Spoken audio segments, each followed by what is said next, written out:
Good afternoon, everyone. Or good evening, I guess.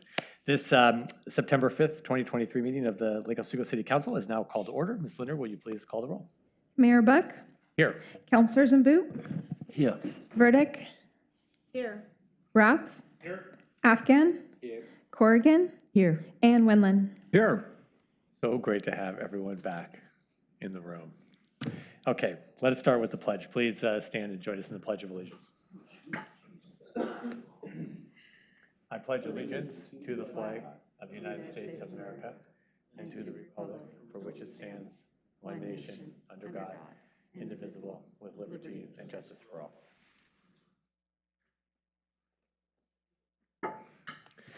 We're going to start the meeting with a couple proclamations. September is National Recovery Month, and for the first time, Lake Oswego is joining in recognizing all those in our community who celebrate their recovery from addiction every day and the loved ones who support them.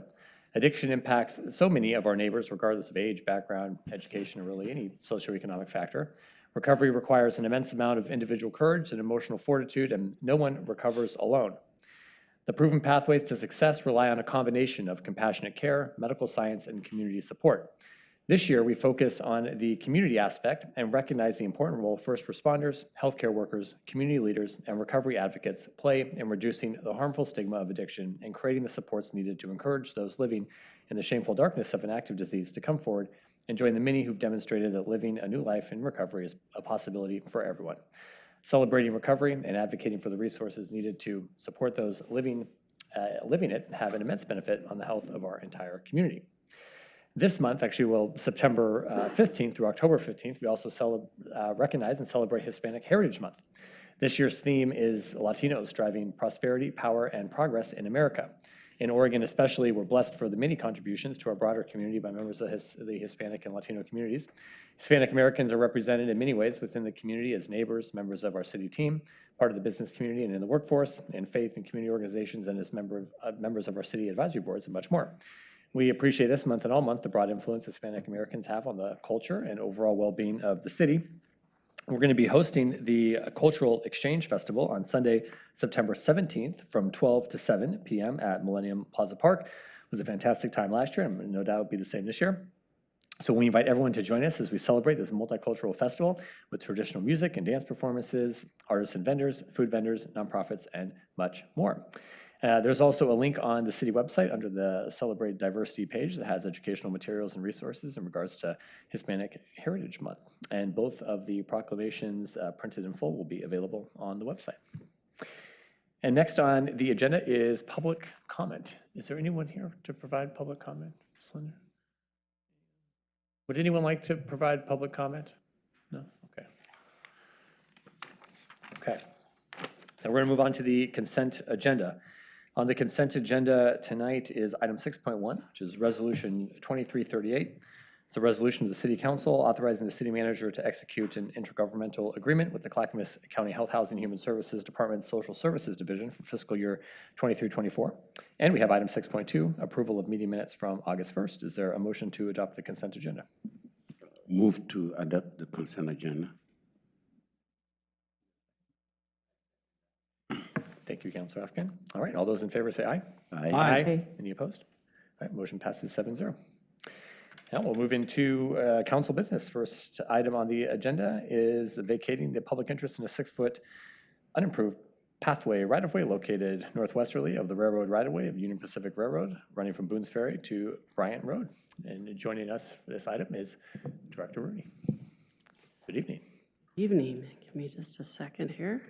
Couple weeks off and you forget how to operate the mouse. Okay. Good evening, Mayor and Councilors. I'm Erica Rooney, Director of Public Works and City Engineer. Item number 8.1 this evening is, as mentioned, a vacation of 6-foot wide pathway right-of-way. And what it is we are tonight having a conversation to get input from the council regarding revisiting a vacation proposal that we went through in the spring. We had a resolution and then we had an ordinance, and that ordinance did not pass.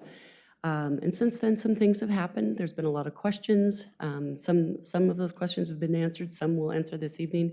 But what we want to do tonight, this is not a resolution. This is not an ordinance. This is an opportunity to get direction from you all as to which way you want staff to proceed or not proceed, whatever your choice may be, on this matter, because there's still some questions out there.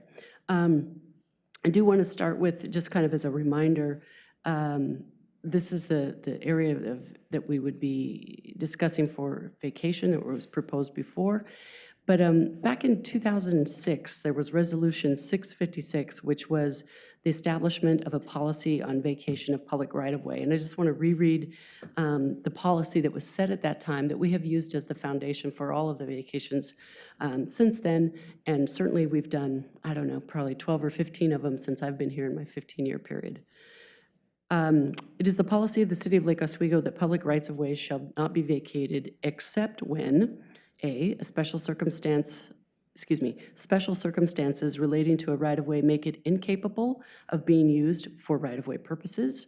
B, vacation is necessary to correct errors or inconsistencies in right-of-way boundaries. C, vacation is coupled with the dedication of additional right-of-way in order to achieve more logical or useful right-of-way boundaries or routes. Or D, the City Council finds that vacating a right-of-way serves the public interest. So those four main principles are what we often start our process with when we do the initial resolution. We show how it meets at least one, if not all of those criteria. And, you know, for the most part, I was going back through the other day to see which ones we've taken forward, and I could not find one that we had not resolved before, but you know, this is also a different right-of-way that I've never had come up. It's not typical. So just wanted to present that as our backdrop for, again, the policy that we all work off of for considering these right-of-way vacations. And as a reminder, there are two official ways to depose, if you will, of public lands generally, or sometimes easements. And this comes from the Oregon Revised Statutes 271. There's two options, 271.080 is a request by a private individual. A property owner may want to vacate right-of-way in their frontage or in their side or whatever it may be. And that's happened a few times from us, and oftentimes we found it to be a benefit for us as well because we were able to swap land perhaps with them by vacating this and them dedicating this piece. It worked out for both of us. So that can happen, but most of the time the vacations are initiated by the city. And I would just say it depends. We had a vacation in front of you last July that was a benefit for our Hallinan Pathway project. It was a benefit for the property owner, certainly a benefit for our project, and so that was city initiated because we certainly were the general public was being served by that. Like I said, the other option is 271.130, which is vacation on city governing body's own motion, which is the process that we used this last time when we were discussing this particular one. And so just getting us back into the details here, this is if a property owner initiates, the processes are slightly different, but they're important to note. If this is initiated by a private individual other than the city, AKA a property owner, then they do have to acquire consensual signatures from 2/3 of the affected area. So this is the affected area, and it's give or take a couple feet. We got this, we'll put this together, but this is the entire area. All of those property owners, or 2/3 of them, excuse me, would have to be in agreement with the idea of vacating it if this is private property owner initiated. That would have to come to you in the form of, comes to us, well, the process is it comes to the city engineer is in the form of a petition that they filled out. We confirm that all those property owners are legit, and then we move it forward and bring it to you for a resolution and then a hearing. That's part. But this is the part that's different. And we don't have to do this if it is city initiated. So the difference is there's no petition required. However, there's still some specifics about a city-initiated vacation that have to be followed. We cannot proceed if the majority of the owners in that affected area, that yellow area that we show there, object in writing prior to the public hearing. So again, no petition required if city-initiated, but if or majority, 51%, were to write in an objection of it, then we can't move forward. Also shall not proceed without consent of the abutting properties if the vacation will substantially affect the market value and they're not compensated. So those are the nuances and the differences of the two processes. One thing, just to get into the details of this particular one, we wanted to, if you recall last time, there were conversations about, well, how much is this affecting the properties? And what will this mean for the individuals? Total, all the property sizes are different. If you go back to the picture, let me go, whoops.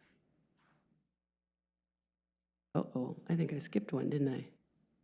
I apologize, just a second. This is awfully, that's what threw me. I'm sorry, let me take a moment to talk about the history to get us all back on the same page. May 2nd was when we had Resolution 2314 that was to initiate the process. June 6th was the public hearing on the vacation, and it was Ordinance 2926. That is when we had a conversation. That is when we had the public came and spoke, a number of them in opposition. And at that time, the motion failed to pass. It was a 3-3. Then July 31st, what's happened since then is that we've had a formal letter from Habitat for Humanity requesting that we reinitiate this process. That's why we're here tonight. There we go. Now this is making sense. We had feedback about the proposed vacation during the testimony at the public hearing. There were 7 people who testified in opposition. And then we received a couple email inquiries after that hearing from residents specifically along Upper who were objecting to the vacation. One of them had been here that night as well. And then Habitat for Humanity did the July 31st letter. So the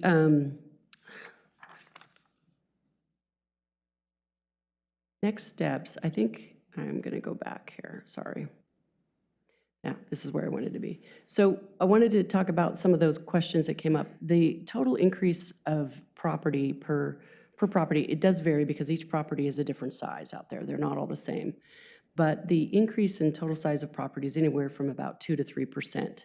If they get this 6-foot pathway added back to their property, it's about a 2 to 3% increase in total area. And it'll vary, but it's not very significant. So to be honest, it may increase their property value, but not substantially because it's 2 to 3% area increase, and it's also interesting perspective on the value of that area that it's adding.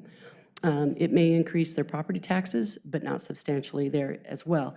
And in fact, on that matter, I know some of you are curious about that. We have had several conversations over the late last week and even earlier today with the assessor's office trying to get a sense of what would this look like. Give us a calculation for one of these. So we asked them to literally do a back of the napkin quick assessment of what it might, how it might impact a property. And we used a property that was, I think, about, here it is, about 20,000 square foot lot. There's several of them that are about that size. Adding the extra 6 feet could, again, it's a 2% increase in the size of the property, could add anywhere from, and they won't put anything in writing, of course, could add anything from $35 to $50 a year in taxes if they went that route. But there's no guarantees from the assessor's office at this point. They don't make any promises about that. But what I wanted to put that in perspective is that was on a property that was valued at $367,000, or excuse me, that's the assessed value. So on a $367,000 assessed value property, it might increase it $35 to $50 a year. Not necessarily considered a substantial increase in their property taxes. So just to put that in perspective, We wanted to make sure you understood that because, as I mentioned before, in city-initiated, we have to make sure that it doesn't have a substantial impact on the value of the property. And substantial might not be considered 2%, but that's a question for you all to decide. All right, so where we are right now is really a conversation that hopefully you can have amongst yourselves and give staff direction on the alternatives. We tried to lay them out for you here. We could do the city initiation of the vacation for the entire length between Boones Ferry Road and Bryant. Just repeat what we did last spring, start it over again. We could do a city-initiated vacation for just the Habitat for Humanity frontage. Or you could have the property owner initiate the process for either one of those alternatives as well, either the whole thing or just their frontage. So maybe 3 is kind of got an A and a B to it as well. The last thing I'll leave you with is, I think, Councilor Winland, you had asked, and I'll see if I can roll back to a picture here. Whoops. Okay, yeah, this is a pretty good one. Let's try this. You had asked, are there other trails that are along this alignment that are similar? Are we going to accidentally get rid of something that's important to the overall system? And you'll recall that I talked about what is in our TSP, our Transportation System Plan, excuse me, and what our plans are for the future. We have never identified this particular area as one that we want to develop because, as I mentioned, it's a very difficult contour. It's not a good location for a public facility behind people's houses and behind their fences, and also at the top of a very steep embankment next to the railroad. So I went and we did do a little research to find out if there were any other pieces like this, and sure enough, because of the era of this neighborhood, platted in the early 1900s, I think it was 1912, there are other pieces like this. So, however, there's big gaps. There's the piece from, sorry, I should use the mouse. So from Bryant eastward to Reese, where Reese would come out, it actually does not have the 6-foot pathway right-of-way anymore. Don't know if it ever did, but it's not on the plats anymore. So there's a gap there. But there is from Reese to the railroad tracks that cross over by the roundabout. You know how Lakeview comes around and the roundabout is right there? There is a piece of 6-foot pathway right-of-way, not a path built by any means, but there is a piece there. So we have already a gap has been established. We did in 1992 vacate a very similar 6-foot wide pathway piece on the south side of this corridor, right there near the Gooden easement as part of the Lakeview Villas. I think 5 or 6 properties benefited from that. And that was found to be of public interest to vacate that portion. So we have had experience of vacating these before. We have a gap in this system already. I don't know if that answers the question you had. You also mentioned something about a bridle trail. Looked into that. The bridle trail pathways are up in the Wembley Iron Mountain area. They're not part of this linear piece. So the answer is yes, there are some out there, and yes, there are gaps in it that would never be reestablished, probably without condemnation. So back to where we are. Apologize for that. Is conversation, and I'll turn it back over to you, Mayor. Thank you, Director. We appreciate the history and well, both the lengthy history and the recent history on this topic. I mean, I just have a couple questions. If we were to proceed with the vacation of this right of way that just abuts the Habitat for Humanity property, would that change how we define the affected area? Yes, good question. Let me connect that. So if all you did was vacate this portion here, let's say the left third on your drawing, then the affected area would be smaller. Yes.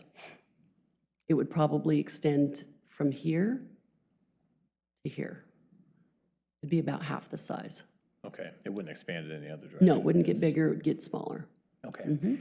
And hypothetically, if we initiated, if we came back in the next meeting, we initiated proceedings to vacate just the portion along, I mean, this could go either way, but let's say we initiate proceedings to vacate the portion of the right-of-way just abutting the habitat properties.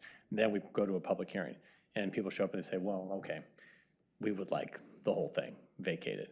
Can we, or the other way around, you know, they come and say, well, we'll just vacate the habitat. Can we make that kind of a change during the hearing, or do we have to make that decision at the time we initiate?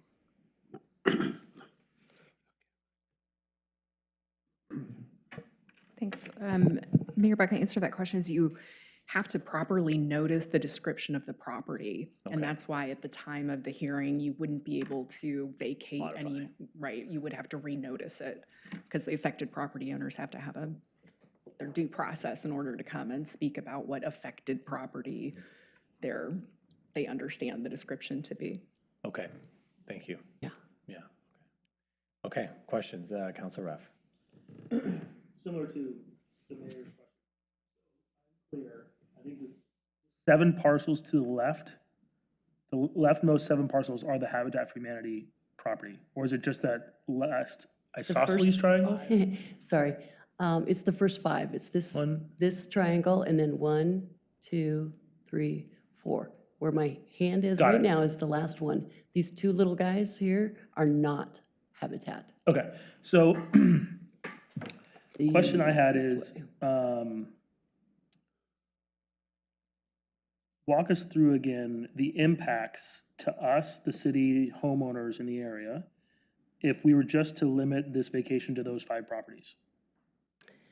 The impacts, the affected area? Well, You mean that? essentially where I'm trying to get to is, if this is really about really about supporting the Habitat for Humanity project, why from the beginning were we even including all the other properties? Sure, and I can take responsibility for So that. therefore, the impacts, like if we just only did those 5, what is it? Are there risks? Are there upsides? Like, walk us through those. So I believe one of the testimonies at the hearing was from a property owner who said that they had tried to ask for it to be vacated once before when they were developing. We said no, we didn't want to do just a little piece. It was a choppy way to do it. It wasn't very efficient. So we had said no at the time. This was a bigger piece, and we thought, okay, well, given what happened before, somebody's interested in getting rid of it too. Why don't we just be efficient and not do this 10 times? Let's do it all at once. Nobody wants it. That was the assumption we had. And so we said, let's do the whole thing. That way we get it all done at once. We clean up the record. We don't have confusion. And because that's what happens is over time, if the record's not clean or it's choppy, that's harder for somebody 10 years from now to figure out why did we do it that way. So we thought the best thing to do was to take this entire segment. It was purely for efficiency purposes. Makes sense, yeah. So that's why we did it that way. Your other question, I think that answers my the second question, one which as well, was okay. essentially, 1, why didn't we just do this the first time? And 2, if we didn't, Yeah. why did we not do it? So it's essentially the efficiencies and just kind of doing it once and kind of like dig once. So, Yeah. thank you. Thank you. Councilor Afghan? Director, I have 3 questions. Under 271.130, it said the majority of the homeowners. Is that majority or is that the 2/3 similar to 271.080? Those are different things. Yes. Yes. So when it's private property initiated, It's 2/3. it's 2/3. They have to do a petition ahead of time. Yes. So 2/3 of that area would have to be on that petition. Okay. The property owners would have to sign that petition that they were in agreement with it. And the other one that you mentioned in 130 is when we, the city, initiate it. If prior to the public hearing, 1/2, or, well, 1/2 plus 1. Yes, majority. Majority, right, in opposition prior to the hearing, Yes. then you can't vacate, Okay. if I have that right, and Counselor will Yes, correct that me. sounds consistent with what have you to- had shown. 2/3, half, you got to keep it in the right Yes. context. Yes. Yeah, it's the same affected area, though. The area that's being discussed Yeah. is the same. It's just 2/3 applies if they're doing the petition, 1/2 applies if we're initiating it. Okay. The next question is going to get more interesting. Okay. The 5 properties for Habitat for Humanity, does that count as 5 property owners or 1 property owners? I think I counted about 20 properties there. Would this be 5 votes or 1 vote? My guess is if it hasn't split yet, and I can't answer that question off the top of my head if it's been consolidated yet, is that I would assume that Okay. would be 5 different. Okay.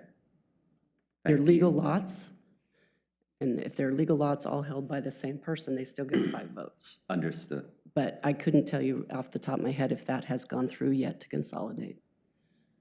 The 7 people who objected at the hearing, do we know how many of them actually live on this affected area? I think the majority of them did. Okay. I think I looked that up, and I think it was all but maybe one did not. Okay. But the majority definitely that were here during the hearing. Okay. 1 or 2 at the most might not have been Okay. here. So 6 to 8 residences object to this. Okay, thank you. You're right. Thank you, Mary. Thank you, Councilor. Councilor Corrigan? Yeah, I am aware that Dan Anderson, who is the chairman of the Lake Grove Neighborhood Association, wrote in support, but that somehow didn't make it into the record. And I'm wondering if we have any sense of others who may be in support that we are not aware of. Dan Anderson, right? I believe you were right. He had a lot of questions, I remember that.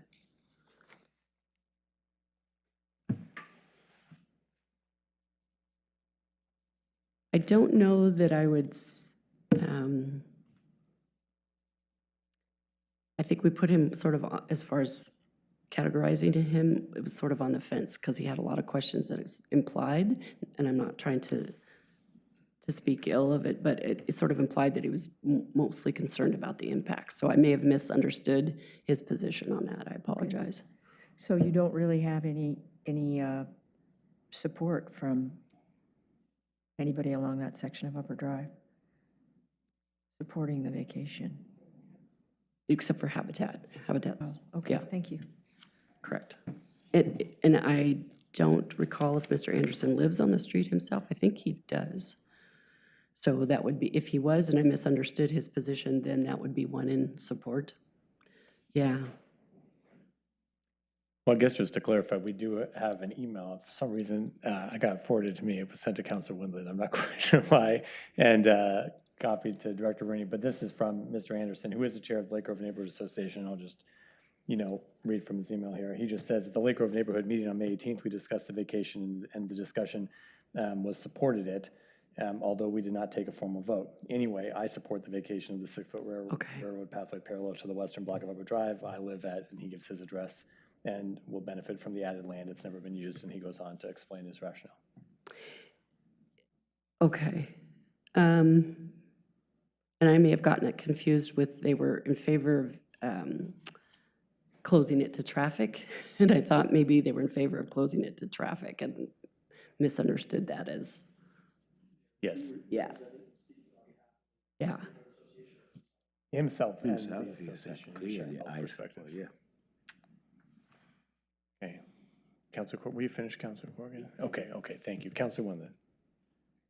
So just to be clear, if the 5 lots we were to vacate, that would have a positive effect for the development of Habitat for Humanity, and they could get done what they need to get done.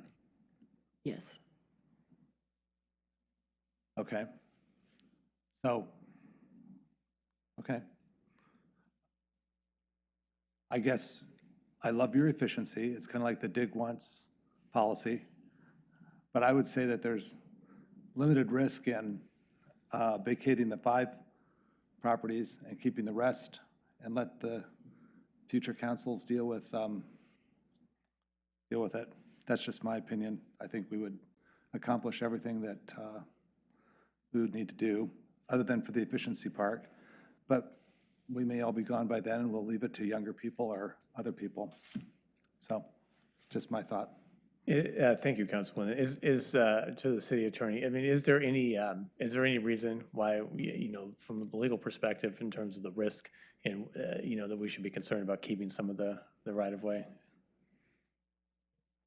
I don't think there's a legal risk in terms of any of your statutes or local laws or even the transportation plan. No as, liability perspective. Director Rooney, I suppose there is one factor, which is that in order to vacate the pathway, you'll want to make findings that there's a public interest in vacating it. And so there is an argument that if there is a public interest in vacating the property for habitat, because you no longer need it, and there are other public interests in vacating it, then that would apply to the entirety of it, right? And so that's the argument, is that if there's a public interest in vacating a portion, that same public interest is there for the totality of it. And so why wouldn't you, not even from an efficiency standpoint, but just from a legal standpoint? But I looked at that, and there's nothing in the law that requires you, simply because there's a public interest in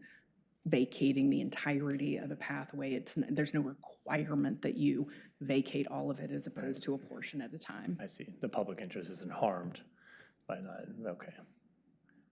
And the public interest really is the Habitat for Humanity piece.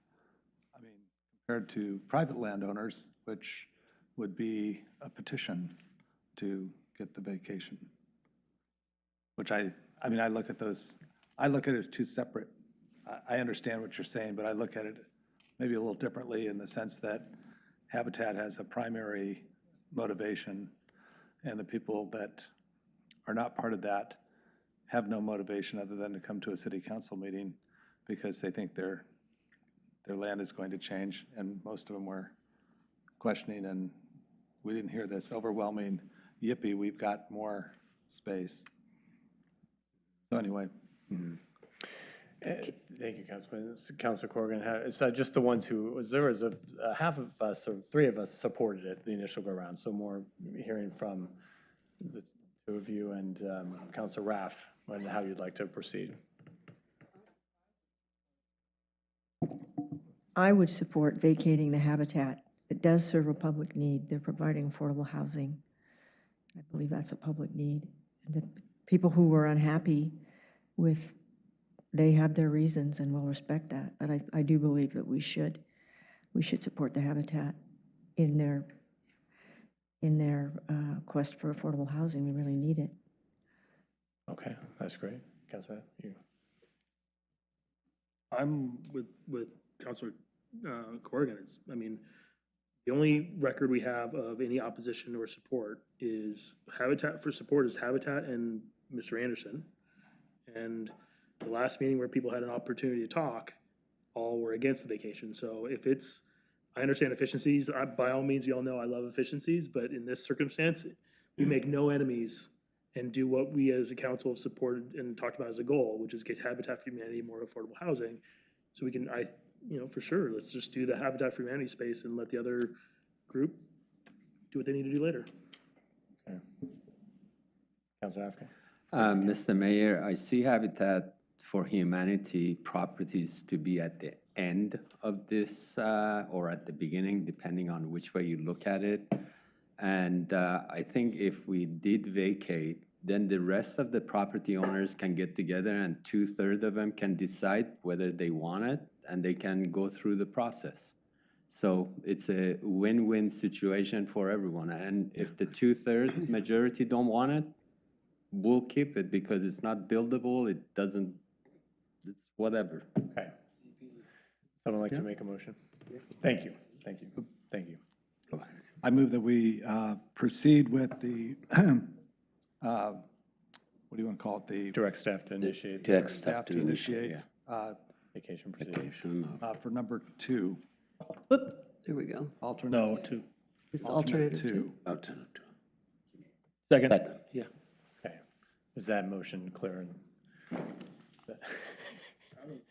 Okay. All right, all those in favor say aye. Aye. Any opposed? All right, motion passes 7-0. Thank you, Director. See, we're right in the middle. We're right where we need to be, you guys. Okay. So we'll come back at the next meeting with resolution 2. Oh, yes, correct. I believe, have that if you want to put it on the next agenda, is that right? We have a placeholder Okay. for it. So We'll if put it on consent, I mean, unless, okay, great. there'll be a resolution on September 19th, council meeting then, that would be on consent, and then it looks like we would have the public hearing on the 17th of October.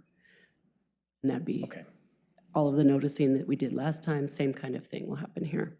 great. Yep. Okay, Thank you, Director. got it. Thank Appreciate you. it. This way in the future, we may see you again. Future, Yes. you know, you just never know. It was interesting to go back and read the 1992 one. It's like, oh, I know those people who did that. Well, if there's one thing this council does well, it's vacation. In most cases. It's pretty good. It's pretty good. Okay. No. All right. move on Next from that. item, council business is the 2023 legislative session recap. We have Ms. Thiesing joining us for that update. Good evening. Good evening. Good evening, Mayor, councilors. I'm Madison Thiesing, Assistant to the City Manager. I am providing a brief update on the legislative session that had concluded back in June, and then more importantly, maybe, is planning next step for the next session. So we are already thinking about what comes next because some of the most controversial bills, in our opinion, did fail. So I'm going to briefly go over what happened for this session and then what will be doing in the off season as well. So just to recap, session began in January. The city manager's office is responsible for managing our legislative agenda and priorities. That is by our intergovernmental relations policy. That work is supported by our departments, so engineering, planning, sustainability, parks. So we have different staff members throughout the city who are our subject experts. So when there are bills of controversy or concern or ones we want to advocate for, I have the opportunity to get some of our experts to weigh in on them, provide technical comments as we're in that bill-making process throughout session. Session started in January. Things were moving ahead pretty quickly. Some of the governor priority bills were passed within the first 90 days. Nearly 3,000 bills were introduced in total. And then, as you are aware, there was a walkout that lasted 6 weeks. And this session, I believe when I saw you last, they had just got back into session and met quorum. So within 10 days, they passed hundreds of bills and votes were counted at the final hours, some of them being the governor's housing bill 3414, which was about variances, which we were the most concerned about. So when we first started session, it was very clear the governor's focus was going to be on transportation, education, mental health, housing and homelessness, and then potentially economic development. So with the CHIPS Act money, E-zones, things like that. As session continued, it became narrow focused on those topics in which we realized what our priorities based off of what the bills were coming out was really to focus our efforts on housing, transportation, and then the climate sustainability bills that we were seeing as opportunities to advance our climate action goals. So in those final days, really, the final 10 days, the bills that also created the most concern for us were House Bill 3414 and the Senate Bill 1051, which was the UGB expansion bill, which later became one together. That did not pass on the final vote, being lost by one vote, actually. So that's what we are kind of gearing up for as a next step. But to focus on what did get passed for this last session, the council report includes a summary of bills from the league. I called out some of the top ones that I wanted to make sure that were brought to your attention. Mainly 3409 and 5506. Both are directing grant dollars. It's not nearly as much as the initial proposal were, but everything that was sustainability, climate action, energy efficiency, grants, resiliency bills as well, all ended up becoming into those two bills. So it's nothing mandated, it's no requirements, but it really is going to hopefully allow us to apply for some grants for our EV charging, maybe some of the county resiliency efforts, as well as the the hazard mitigation plan, so with the emergency preparedness things as well. So everything in those bill was related to dollars, energy, resiliency. So that was, I would say, a big win, just as a tool for cities to progress as opposed to mandates. The other thing that I did want to call out was House Bill 2805. That is one about serial meetings, which we comply with, but there's now an ethics violation process. The part that's interesting about this, we train on this. Carrie does a great job, our city attorney. The league does training, but this is now going to be applied to the state. So when there are vote countings happening between meetings, this will be interesting to see how that plays out. We had a lot of public noticing that only happened within a couple hours. So this is something we just want to be watching of how does this trickle up to the state for oversight, but then also because there will be an ethics commission authority over serial meetings, communication, vote counting, things like that at a local level too. It's just something we will continue to train on. And then lastly, just wanted to share that the Senate Bill 551, which was the Oregon Mayors Association homeless funding proposal, all the cities proposed a dollar ask. It was not nearly as much as the initial package was, but there might be money that we can apply for grants related to housing. We had addressed some of the affordable housing that we have coming forward, opportunities maybe to partner with hunger fighters as a need to help not, I guess, exasperate resources for those who might be on that edge of becoming homeless. So more details to come of how that money will be appropriated, but it's at least a part of the package to move forward. So as shared, the most notable bills that failed for us were, in what we were hoping, was the governor's housing bill, UGB expansion, and then tolling. So for next steps for those, we know those are going to come back in the long session, maybe not the short session, so next year, but for 2025. Proactively, we are working on a more offense approach, you could say, this next year. So spearheaded through City Manager Bennett and city managers around the region, we're going to be doing housing tours for members of the governor's staff, the housing offices, and some of our electeds in the area to show the different types of housing that's already underway. So to show that there's housing variety, there's affordability that is going on and that is being built, and then the concern of if you allow variances to the degree that was being proposed, what type of housing could potentially look like in our area. So we're hoping to invite people to get on the bus and drive around and see our city, as well as Milwaukee, Happy Valley, Oregon City, and Tualatin. This will be an opportunity that we can have electeds ask questions, we can share stories that are what's really going well, and then also advocate for what our needs is. And at the end of the day, what we need is infrastructure dollars and more flexibility of how we build housing in our area. We have the middle housing work. Eric will be up here soon, and we want that work to continue and progress and have the tools to do that. So that's going to be our offense approach for the fall and into the new session. Additionally, tolling will come back. We're expecting a 2025 transportation package. So I'm looking at Mayor Buck right now. C4 is actively talking about the values of tolling, what we would like to have that look like in the region. So the governor's tolling task force, I forget what the title was, tolling group, their elected group. Yeah. We also have the Oregon Transportation Commission, and we have ODOT working. So there's a bunch of different conversations about transportation funding, tolling, what that could look like. So we're making sure that we are either staffing those meetings, Erica Rooney's team, Will Farley, or Mayor Buck is also being a part of those larger meetings, including JPAC with Metro. So we're trying to just stay aware of the conversation, but then also opportunities so that we can start talking about what do we need locally, what diversion could happen, but then also is there opportunities for funding for EV, additional infrastructure, transit, things like that, as we're experiencing cuts in those areas too. So that will be our main focus for this next year. Is there any questions on those? Yes. You know me, I love a good offensive strategy. So with this, what we're going to now dub the offense tour, right? As you talk about, you're going to talk a lot about kind of things we're doing and, you know, how we're moving the ball forward on housing.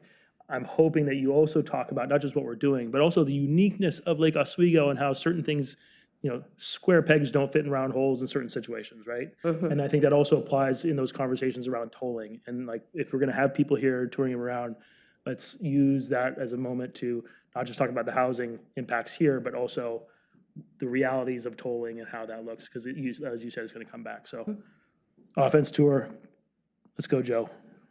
Make it happen. Thank you. Councilor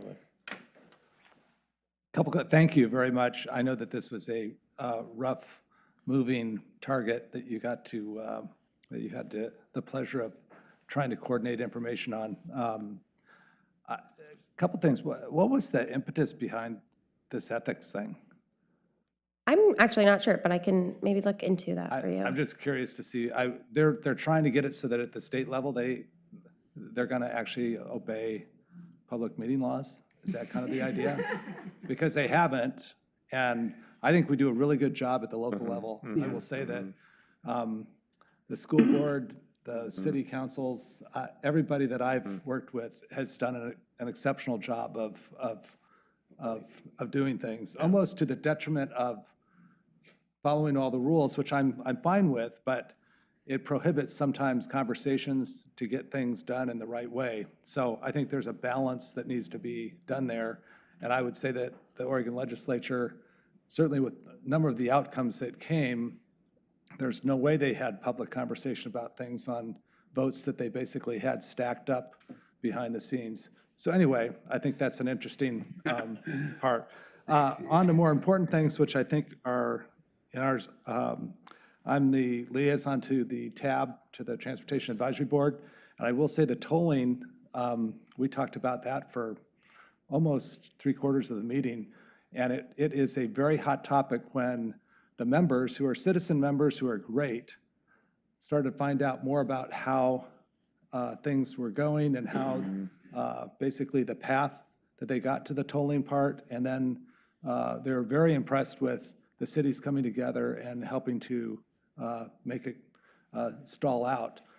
I would say, as normal people in the community, they were outraged at the process that happened to get it, and they were very surprised that they could just make that happen without local input. And so I would say that we're in the know, and we've been following this for quite a while.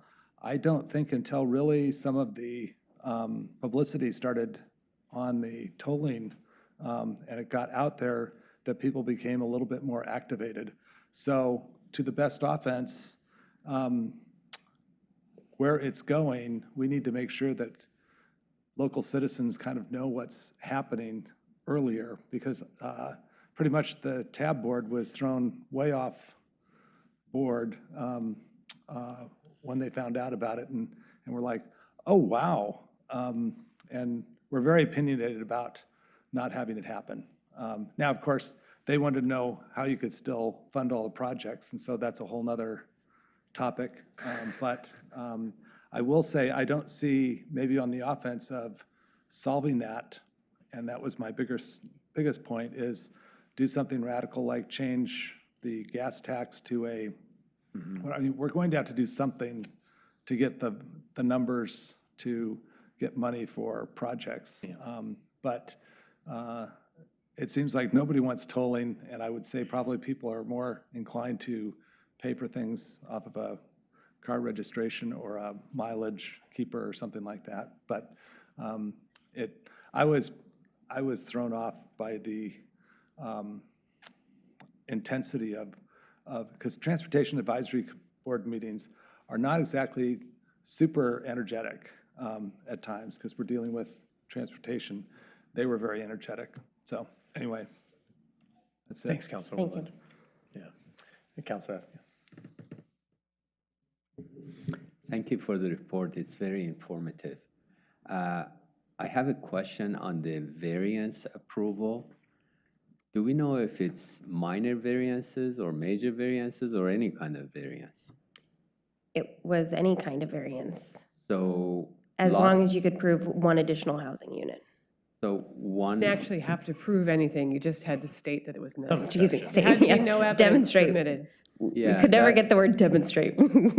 that is actually very concerning to me. Of all the topics that we're talking about, that one is probably my number one worry because you can have a variance like 100% lot coverage. That's a variance and it gets approved automatically. It's sort of like that one we have to get in front of.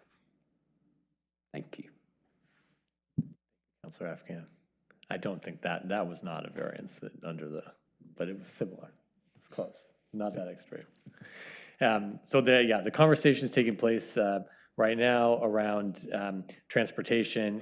I do think the state is looking at a more comprehensive package, come the next long session, like Ms. Thiessen said, starting to talk about the road user charge, RUC. We got another acronym for us to become familiar with. What is it again? The RUC. So they're starting to socialize the RUC. But the tolling, because we know that tolls will be a part of the system, probably like on the interstate bridge, probably on the Abernathy Bridge. And we're at this odd time of having put the brakes on that process, yet ODOT is kind of still moving forward with some other work and these project lists that all the jurisdictions have been putting together. But at the same time, the other kind of committees are going a different direction. So that is because the Councilwoman is exactly right that we're looking for the solution of how we're going to pay for the future of transportation. So ODOT's presenting on that, and they're aware, and I think they're also now keenly aware of the massive pushback against just this selective tolling. It wasn't tolling everywhere; it was only tolling in certain places, and really trying to come up with a funding scheme that is just more fair to all Oregonians. And also a big thing that we're all pushing for is a local share of whatever that funding is. That's a big piece of it. Yes. So, yeah. So this is an opportunity that we can pause and have some of those larger conversations in this off-season.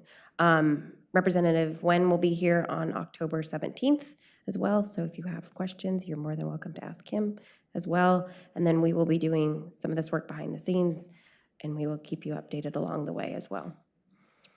Okay. The last thing was that C4 tolling letter. Oh, yes.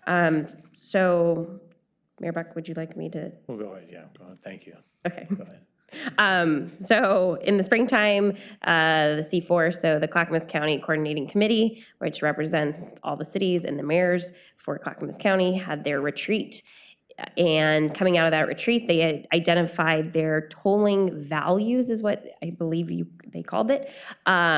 So those values are what's going to guide the county through this next year on how they want to show up in these spaces when we're having discussions about not just tolling, but what is the transportation funding package and what projects are priorities. And it was the way the C4 group could talk about it at a high level and have a united voice for these different arenas. That letter, those values have now been drafted. I will share those out via email after this meeting. The idea is that if you have any concerns with it, please let me know. And then it will be going back to C4. Mayor Buck will take it as the Lake Oswego City Council is okay with these values, and then they will be wordsmithing it one last time at this next meeting. But we wanted to make sure that it was in front of you all before that last meeting when they adopt these values. So I will send that once I step out. Okay. Thank you for doing that. Wanted to provide more context before I sent that. Thank Okay. you, everyone, for looking it over. Thank you, Ms. Thiessen. We Thank you appreciate very it. much. Good update. Thank you so much. That was great. Okay, next we're going to have a study session on the climate-friendly, equitable communities rules. And joining us, we have our long-range planning manager, Mr. Olson, as well as Mr. Evan Manville, the climate mitigation planner with the Oregon Department of Land Conservation and Development. And so welcome to Lake Oswego. We appreciate you having here. Mr. Olson, good evening. Good evening. Hello. Good evening. We appreciate you taking the time to be here with us tonight. Oh, it's always a pleasure to be here in person, and I really appreciated the vacation joke earlier, so as a dad, well done. For the record, Evan Manville, Climate Mitigation Planner for the Department of Land Conservation and Development. And I'm here to talk about Oregon's parking reforms that are commission adopted and local communities are implementing. They adopted them last July, and communities are moving at various paces to get them adopted. Now, before we get into what the parking reforms are, I do want to be really clear, because there's often confusion that about parking mandates. Removing parking mandates doesn't mean that you can't build parking. It just allows the free market to decide how much parking to be developed. And that's what we've seen across the country and in Oregon when parking mandates are repealed. The lenders and the builders figure something out. There are 4 examples here of huge parking garages built in downtown Eugene, because that's what they thought the market wanted. In Los Angeles, downtown still providing a bunch of parking, even though they didn't have to. Some edge development in Corvallis providing 2.7 parking spaces per unit for student housing, because that's what their models figured out. And a picture of a kind of a traditional single-family home in Cornelius. They're required to have 1 parking space. This probably has 6 if you count the 2 in the garage. So the market does a pretty good job of this, and one of the big thrusts of our parking reform was to get government out of the way. So why do we care about parking reform in our climate-friendly equitable communities rules? Well, it's costly. Parking costs a lot of money, and it takes a lot of land. And you can look at that in various ways. You can compare kind of the space you need to park a car, which is 300 to 400 square feet, depending on how you align it. And you compare that against an apartment. So you're housing people in one, you're housing cars in the other. When we're using that land for parking, it means it's not being used for other uses. Similarly, commercial developments. Olympia, Washington did a study of the average commercial development, and they said, well, most of the space is used for parking. Again, that's the market figuring it out. These rules generally don't limit that, but it is a big cost for business owners. How did I land interested in parking reform? Well, it's a huge land use. I'm a land use planner, and wow, it's a huge part of the city. It's often the biggest public use. Up there with roads is parking, both on-street and off-street parking. So Corvallis, some grad students did an analysis, and they said, well, it's more than 10% of the city is for parking. Not as high as Los Angeles, but nevertheless, it's a lot of land that's used. This is kind of a red heat thing of a couple of downtowns in Oregon. All of this is off-street parking in downtowns. The upper one is Corvallis, the lower one is Klamath Falls. What this means is uses are being pushed apart, and it makes those areas somewhat less walkable. And it's also just a huge use of land in the most valuable land part of a city. So there are lots of reasons to care about it as just a huge consumer of land. Financially, building parking costs a lot of money. When people say, oh, I struggled to find a parking spot, let's build a parking garage, we can kind of turn around and say, well, you have $12 million. Oh, wow, we didn't realize that was that expensive. So the costs are kind of all over the map depending on what year, what location. But surface parking costs thousands of dollars. Structured parking costs tens of thousands to up to 6 figures to build a parking space, one space, not to maintain it, just to build it. And sometimes that's not including the opportunity cost and the land cost. So if we can get this better, we can save resources and use them for other things. Again, it's looking again at the housing costs, when academics have said how much of housing goes to parking, like housing cars. It's a hard thing to pull apart, but it's more than a little bit. It's 10 to 20%. Some people say about 17% of rent. Similarly, when Oakland, California, in the late 60s, they didn't have parking mandates, and then they implemented parking mandates. And suddenly, the cost of building apartments went up dramatically. And they saw a lot fewer housing units built. So parking, again, is a trade-off between parking and other priorities. Some students in Eugene did an analysis that said, hey, we really want to do infill in this development, in this neighborhood. We've got a location, let's study it. Well, the current Eugene code said, well, you can have 2 units there. You have to have at least 1 parking space per unit. And I said, well, can we fit more in if we put 4 units in and just 3 parking spaces and have a 4th person park on street or not own a car? I said, yes, that pencils. So that's the choice, again. And other people are noticing this. This is kind of being noticed as the housing crisis is noticed across the country. You're seeing interests like the Chamber of Commerce, the White House, National Economic Council just saying, this and other things that we're doing in our land use system are preventing things that we want from being built.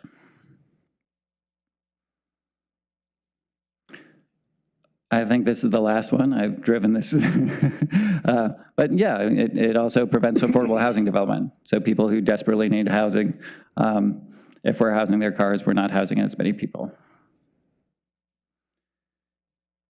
Now, the other thing that we're doing as we're kind of rethinking these parking requirements is we're studying, okay, did we get it right?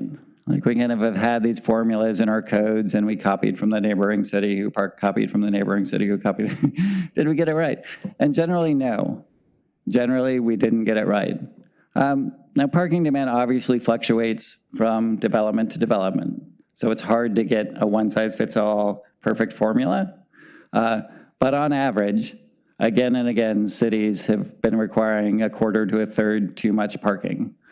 You see this in Albany, you see this in Hillsborough, you see this up in King County, you see this down in the Bay Area. Just been overshooting. And there are some incentives to do that as a local government. That's conflict management. People complain less to you about parking, but it's a hidden cost. It means that some people don't have houses and housing is more expensive and other things. So whether that's intentional or not, there is some waste in the system. There is some overage in the system, and it's pretty consistent. So parking uses a lot of land. It's a significant expense and displaces other things we want, including housing. And there's opportunity to do better, to take advantage of that waste and to still have parking that we need, but also have other things. Now, one of the things when I listen to previous conversations in Lake Oswego about this is, okay, like, does this impact climate? Does this impact other things? And the short answer is, we think so. Again, it'll depend from place to place.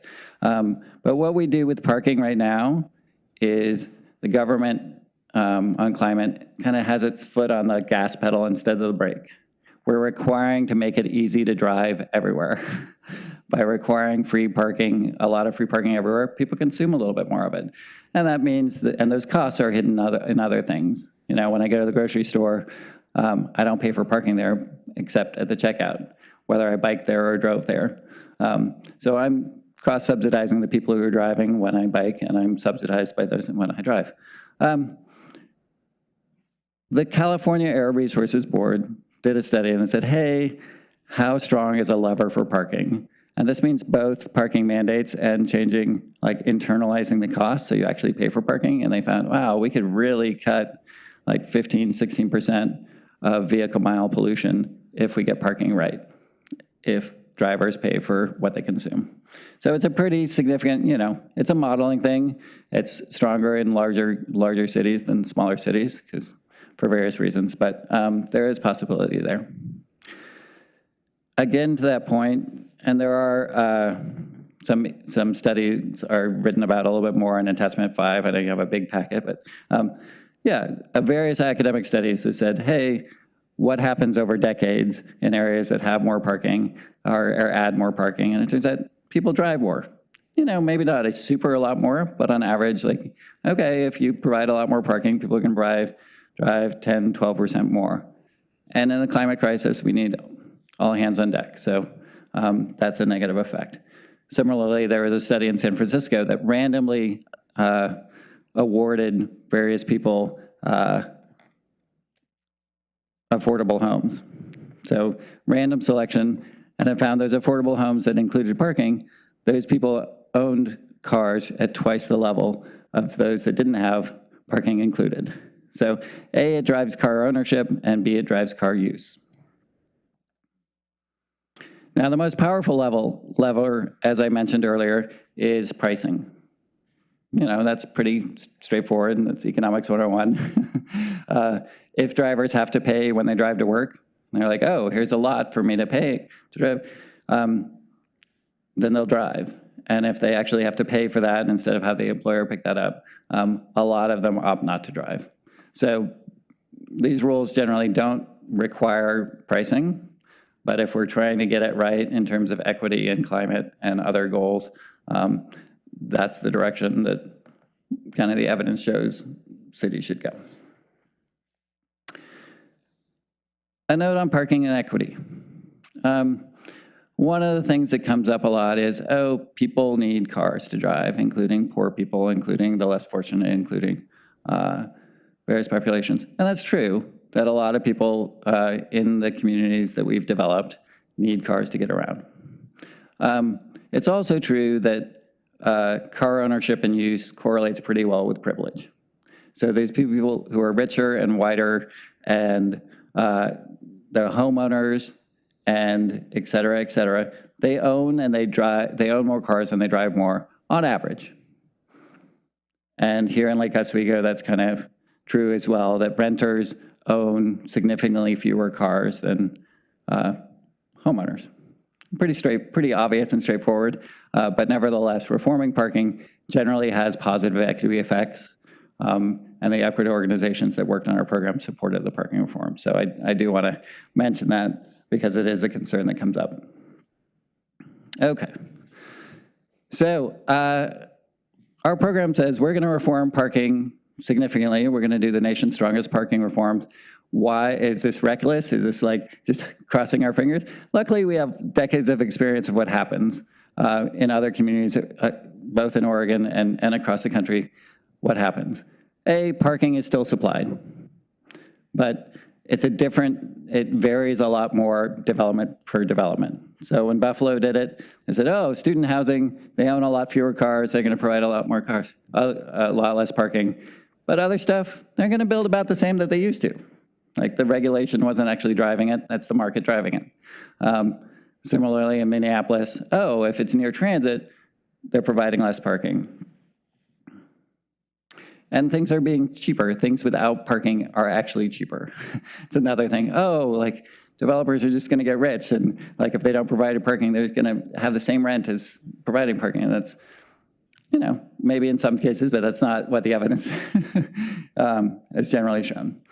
Los Angeles in 1998 had a struggling downtown. They did an adaptive reuse ordinance. And shockingly, when they relaxed fire requirements and parking and other things, they saw a lot more development.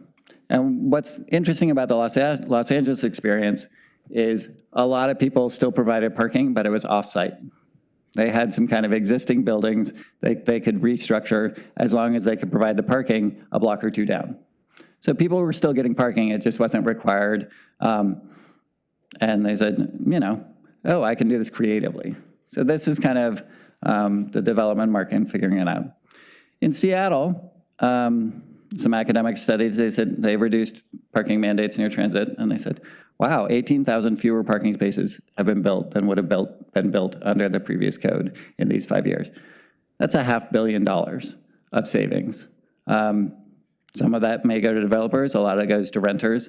it's at least waste that's recaptured.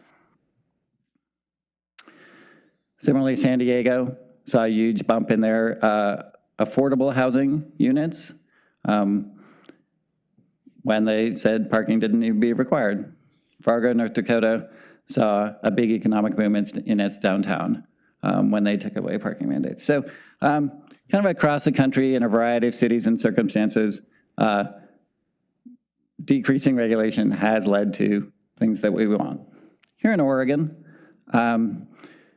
we've seen some things happen since January 1st this year. January 1st this year is when parking mandates weren't allowed near frequent transit in a lot of Oregon cities. And this is an attachment 2, there's a Sightline article in there that talks about these examples. These examples are kind of, again, not exactly, we didn't know exactly what developments would work, but the first one is a non-conforming parking lot in Central Point that prevented people from, oh, if I redevelop this, I'm gonna have to bring the parking lot up to conformance, and now they don't have to. So it's a lot easier to redevelop. Another one is a Eugene development that's providing parking on street, but the housing can now do it because they couldn't actually fit a parking lot back there for these last 2 units, but now it pencils out. A downtown Beaverton apartment that didn't pencil, now pencils and is providing more units. This last one's an arcade owner in Tigard, who added serving beer, and that changed what he was zoned as, and now he was now in an entertainment use, so he couldn't do that until CFEC the rules came along. Requiring people to provide a bunch of parking spaces so people can drive drunk just might not make sense. but that's an example. And a couple other examples, Gladstone, a dog fertility clinic, could expand. They actually was mainly drop off and pick off. It was, super quick. They didn't need the parking, but the code previously, so puppies, more puppies because of parking reform. And an upscale nail salon in Grants Pass is like expanding now because they don't have to do parking. So we're seeing some initial impacts of the Oregon reforms. So speaking of Oregon's reforms, what does this program require? First, it's just focused on cities and metro areas and the urban areas of Washington, Clackamas, and Marion County. Again, they were adopted in July. They took effect in January. Lake Oswego is due to complete its work by December 31st, 2024. So the stuff that took effect in January took effect, but there's some additional work. And it's kind of a 3-part program on parking reform. First, implement best practices, choose a parking reform approach for those areas outside those transit corridors, and the populous communities do more parking management. Now, Eric's going to cover some of this. I won't cover a lot of this, but along half a mile of line 34, there aren't parking mandates. And that's because there was an extensive study done in King County on what drove parking demand, and transit was the #1 factor in kind of that regression analysis. It wasn't bedrooms or population density or job density. Transit was even stronger than those. Another thing that took effect January 1st is kind of no mandates for equity uses. So affordable housing, publicly subsidized housing, really small units, SROs, childcare, shelters, and facilities and residences for people with disabilities. We think a lot of these will provide parking, but we don't want to get in the way of these developments happening because there's a lot of demand for these sorts of developments. And there's a state cap on mandating more than 1 space per unit for multifamily use. I'm not going to get into the weeds here. Just there are some really small things about codes, some of which Lake Oswego's code already meets. But requiring a garage is not something cities can do anymore. I'm a big ping pong fan, but we don't need to require ping pong rooms in every house. Similarly, there's some aspects of large parking lots that will need to be required by cities just to make those less hostile heat islands. Now, the biggest thing the city has to decide, and I think Eric will get into this some more, but is which of three paths beyond the reforms that we require do you want to do? And they're kind of set up in this way. Option one is just say, hey, we're not going to have parking mandates in our city. We don't think that's best practice. We think the market can cover it. We have a lot of parking already. Let's go there. If you do that, then you don't have to mess with any of the other details and messy stuff on this slide. So that's kind of the cleanest and easiest thing to do. Now, option two is something called fair policies. And that's things that we as the state land use agency can't require anyone to do, but we think are good policy and actually would ideally get us to where we want. These are things like charging for parking separately, providing that payout if you don't use parking at your employer, et cetera, et cetera. The third option is reduced red tape, and that's just, okay, there are some other types of uses beyond those equity uses, like bars or schools or other things that we think shouldn't be required to have a bunch of parking. Under options 2 and 3, there are also kind of ways in how you count parking spaces. Like, okay, if you have a car share space, you don't have to build as much other parking, or if you have some solar on there, et cetera, et cetera. There's some wonky things there about how shared parking works. But really, that's kind of the three choices in front of you. In your centers, your 2 centers, you also have to reduce mandates or remove them entirely. So in your 2 centers. That's Lake Grove and the downtown. Thank you. Yes, I was trying to come up with those names. I was like, I know you have 2 centers. It was Lake, and yes. Okay. Thank you, Eric. Yeah, and as previously mentioned, not enforcing those mandates near frequent transit. So those are kind of the 3 options that we laid out. We tried to create an option for people who didn't want to go all the way to no mandates. And we did want to encourage people to think about pricing policies. But we also want something that's easy to implement. And one of the things that we've heard from city planners that we've worked with is having no parking mandates reduces staff time significantly at the development review counter. So it may create more people who are frustrated or complain to you all, but it may be a little bit less work in some other places of the city. I don't know how, well, I can briefly go into this. I touched on it. Again, option 2, the fair policies. Pick 2 of these 5. Originally, it was pick 3, but we worked with our legislative partners, and they wanted us to make it easier, so we said 2. Again, separate rent from, so people who don't own cars aren't paying for parking spaces they don't use. The flexible commute benefits, taxing parking lot revenues, and making multifamily mandates even lower. I talked a little bit about this. Similarly, it's just kind of a bunch of things. Businesses under 3,000 square feet or under 10 employees. You pretty much end up with being able to have mandates for industrial uses, large commercial, 2+ bedroom multifamily, and single family homes is kind of what's remaining after you remove a bunch of that. So that's option 3. And no, I know I'm throwing a lot of it.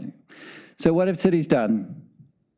The cities that have taken action, and the original deadline for this was June 30th, so some had the capacity on their staff time to fit it in at that quick deadline. We're trying to move super fast, but we also said, hey, if you need more time, we'll give you more time. But a lot of cities acted. So almost all the cities that have officially adopted, well, all the cities that have officially completed their work on parking reform are on option 1. They said, it's just easier not to have a mishmash. It's easier on staff. It's better meets our goals and this sort of thing.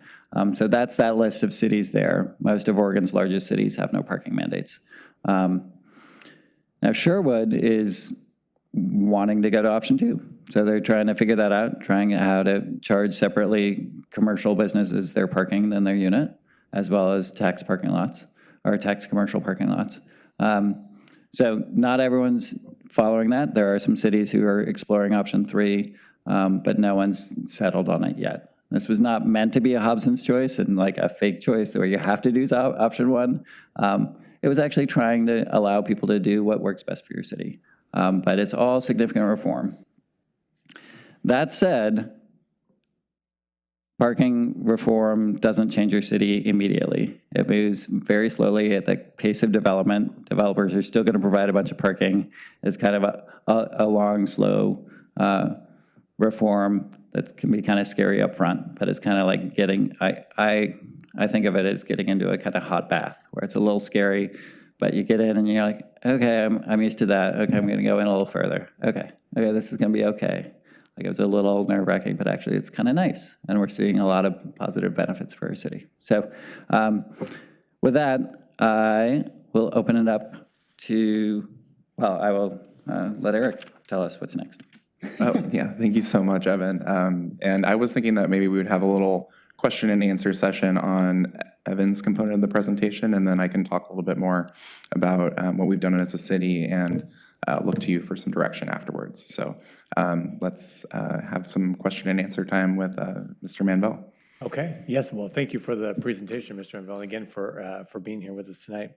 I guess I'll kick us off. The only question I had was around on the parking regulation improvements. So these are the policies we need to enact regardless of which of the option 1, 2, and 3, yes, the best practices for parking.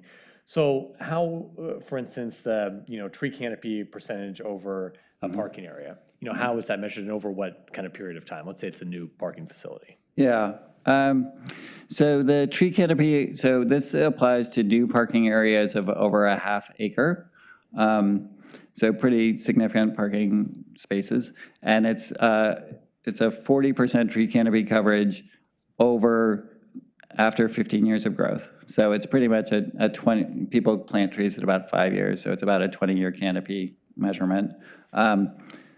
If you don't want to do that 40% tree canopy, you can provide solar panels on site, or you can pay a fee in lieu towards a solar fund. We wanted to provide some flexibility for developers who it didn't quite work for. So there is some trees required in large parking lots, but not necessarily that 40%. That 40% is one of 3 options, those 3 options. Right, and is that retroactive then to already constructed? No, thank you, Mr. Mayor. No, it's just for new parking areas. Yeah, it might be nice to have it there for all of them, but we're not going to require all developers who've played by the rules. We're not trying to change rules on past developments. We have pretty stringent standards on landscaping and parking. Do you think that I don't know, it's not based on canopy, but yeah. Yeah, it's not 40%. It's not nearly this high. Yeah, that's right. Okay. In Lake Grove, okay, it's 40%. Jessica has more detail to share. Chair, just in case. Hi, Jessica Newmontaloo, Community Development Director. Lake Grove has specific requirements for parking. So for instance, in parking lots, you can only have a certain number of spaces before you have to have a landscape island. And then there's a specific type and number of trees that are required, but there isn't a canopy percentage requirement per se. Right. But Lake Grove is our primary area where we have those kinds of parking lot requirement standards. I didn't realize those weren't universal to the town. Okay. Thank you, Director Newmontaloo. Councilor Afghan. I have a question for you. So if a unit is 750 square feet or less, there's no parking requirement? That's correct, Councilor. So if we take first edition, that a lot, we can build 3,000 square feet on it, and the developer decides to put 4 750 square feet unit, which is allowed now with other rules and regulations we have, we're saying they don't have to have any parking allocated to those 4 units in a residential area where everybody else lives? Counselor, that's accurate. One of the things that is likely to happen and happens currently under current development when you miss predictions on how much parking is going to be demanded is parking management needs to happen. And that can be a responsibility of a developer, it can be a responsibility of a city. But yeah, sometimes there's spillover parking where you need to put up signs. I noticed here at the city that you do that. This side of City Hall has a 2-hour limit, that side has nothing, because you realize that's where the demand is. So similarly, in First Edition, in a existing crowded residential area where there's a lot of competition for on-street parking, you might have to look at parking management techniques there. If that sort of development had happened a lot. Yeah, signage or permits or other things. I would just clarify one thing, Councilor Afghan, I'm so sorry to interrupt, but I would just point out that this, that scenario that you mentioned would actually not have any parking requirements for multiple reasons, because the units are under 750 square feet, but also because generally most of First Edition is not currently subject to parking requirements. So these are things that already exist that we have to implement based on state rules that are kind of already happening, already sort of things that we're implementing to comply with the climate-friendly and equitable communities rules. So just wanted to put it out there, we're really talking about next steps, which would take those reduced mandates even further than that geography near Highway 43. Did I hear you correctly that if I wanted to build a house in First Edition, I do not have to have a parking or a garage? That's correct. That's correct, yeah. Currently. Okay. So and of course, we haven't seen anything where no parking has been provided, of course. So I think, again, the idea is that the market often provides parking even when it's not provided, or required, rather. I agree with reducing the number of cars, but I don't know if this will accomplish that. But this is the law, and we have to comply with it.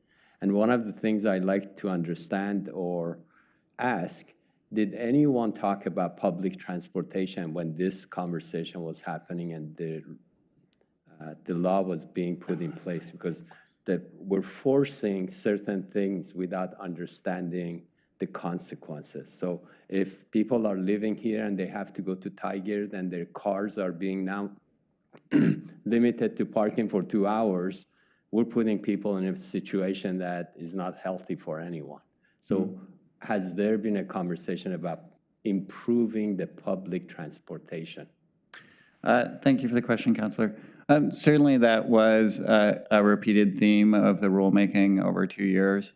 Local governments raised that issue. We had a transit district represented on the advisory committee. It's one of those things in planning where you got to start somewhere. Like if you require a bunch of parking, that's going to make driving the easiest thing, and then people aren't going to demand transit, and then transit can't expand. So you kind of have to take a step forward, and hopefully what this will mean is more walkable communities, more demand for transit, and then there will be better transit service. Now, again, from La Grande to Klamath Falls to Corvallis, et cetera, what usually happens in this sort of residential area is not a 2-hour permit. It's a residential permit where people who live there can park their cars all day for a nominal fee for $30 a year or something. So usually that's the approach to kind of solve the challenge that you're raising. But it certainly was a topic of conversation. We don't regulate transit districts. We can't actually require anything of transit districts. And what transit districts mainly need is money, not regulation. So we couldn't solve that piece of the puzzle, but we thought we would nudge and hopefully create additional demand for transit that would support transit systems expansion, because that's definitely part of reaching our climate and equity and housing goals as well. Thank you. Thank you. Councilor Wu? Yes, I mean, I was talking to someone about this, and for me, places where parking is not required, like you go to Paris, there is nowhere you can park downtown Paris. I got tickets many times. I come here because because I have a car and I have to put it somewhere but over there, there's there's public transportation everywhere. There's a bus de metro on every places. We don't have it here. So, and we won't have it anytime soon. Many people in Lake Oswego are opposing even a light rail coming here. So if we are saying that, but I agree also that the market you build something without parking, no one is gonna live there. I mean, if you don't have, so the market will say, hey, if you build this apartment, you don't have parking, I have cars, so I'm not renting there. So I think that's smart also to say that, because the people who will build it, they will have to put somewhere where people are. The garage thing, you build houses, you don't put garages, no one is gonna buy them. That's clear. I mean, that's what I think. You know, I really support these ideas, but I support them more if we develop also, we force people to develop public transportation. Like I noticed, I traveled to Europe this summer, everywhere in Italy, I didn't have a car, I took trains everywhere, everywhere. So we can do that. We are richer than those countries. We have more technology than those countries, but we can. So, I'm very happy that you folks are doing this. And I don't know where we are going, but mandate is like option one. That's it. I'm just saying thank you for. No, I know we are asking questions, but I just say that before we go there, I already know where I am going on this. So really, thank you so much, and I told you, we vacation. Yeah. Thank you for the comments, Councilor. Thank you, Councilor. I just one final question. In the areas in the case studies, the different cities, and a group of us went back to Buffalo when they, after they had removed their mandates, saw the great success they'd had there revitalizing their downtown. But has there been other accompanying policies that the cities have, then adopted to kind of take the next step? You've got the parking, and then it's kind of, maybe half or just a portion of the issue, and then have they followed on with other policies to kind of continue on? On the parking side or the housing side? No, housing on other, whether it's active transportation, other policies, infrastructure investments to kind of further the work. Yeah, certainly. Thank you for the question, Mr. Mayor. Some cities have and some cities haven't. Minneapolis obviously has gotten national press for its work on housing diversity as well as repealing its parking mandates. Some cities like Boston are trying to invest significantly in active transportation as well as reducing parking mandates. So it's one piece of the puzzle, and it really varies from city to city. I mean, here in Oregon, Madras is really leaning in on their downtown redevelopment.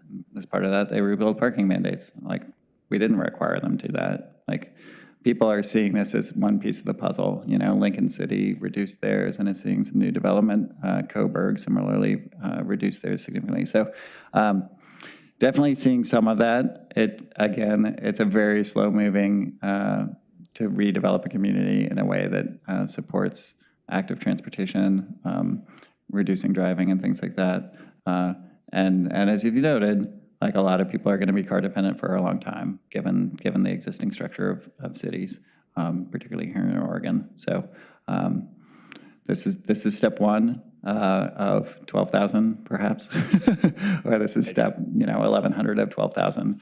It's not a silver bullet or whatever analogy you want to use. But we think it's best practice. That's right. To reform this. And so to be clear, in the communities that have removed the parking mandates, maybe not so much here in Oregon because that's the impacts, are going to be yet to be seen, right? But elsewhere in the country, they are not now short on parking. Thank you for the question, Mayor. Generally, no. Generally, they're still building parking. Again, parking is something that's kind of location specific. So maybe there are a couple of blocks where they're short on parking.